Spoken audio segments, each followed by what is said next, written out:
দেশে রাজনৈতিক কর্মকাণ্ডে নিষিদ্ধ থাকা আওয়ামী লীগ নেতাদের নির্বাচনে অংশ নেওয়ার সুযোগ দিতে যাচ্ছে জাতীয় পার্টি। আসন্ন ত্রয়োদশ সংসদ নির্বাচনে আওয়ামী লীগের ক্লিন ইমেজ সম্পন্ন নেতাদের মনোনয়ন দেবে বলে জানিয়েছে জাতীয় পার্টি। শনিবার রংপুরে এক কর্মী সমাবেশ শেষে সাংবাদিকদের এসব কথা জানান দলটির কো-চেয়ারম্যান মোস্তাফিজুর রহমান মুস্তফা।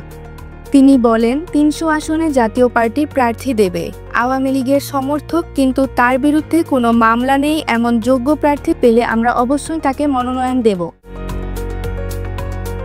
একই সঙ্গে তিনি মন্তব্য করেন, গণতন্ত্রের স্বার্থে বিএনপিরও একটি ভূমিকা থাকা উচিত। যদি জাপা নির্বাচনে না থাকে তবে জামায়াত ইসলামী, চরমোনাই ঐক্যজোট এবং গণ অধিকার পরিষদের মতো দলগুলো একা হয়ে যাবে। সেক্ষেত্রে বিএনপি বিপদে পড়তে পারে।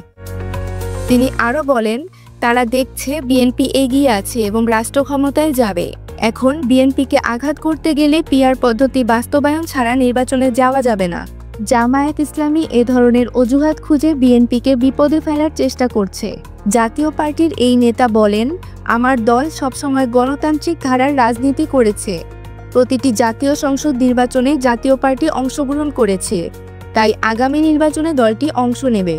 সভা শেষে দলীয় নেতাকর্মীরা সম্প্রতি কেন্দ্রীয় কার্যালয় সহ বিভিন্ন স্থানে অগ্নিসংযোগ ও ভাঙচুরের ঘটনার প্রতিবাদে বিক্ষোভ মিছিল বের করে। মিছিলটি নগরের বিভিন্ন সড়ক প্রদক্ষিণ করে। এ সময় নেতারা অভিযোগ করেন, দলীয় অফিস ও নেতাকর্মীদের উপর ধারাবাহিকভাবে হামলা চালানো হচ্ছে। তিনি উল্লেখ করেন, এই ঘটনাগুলো গণতান্ত্রিক পরিবেশকে ক্ষতিগ্রস্ত করছে।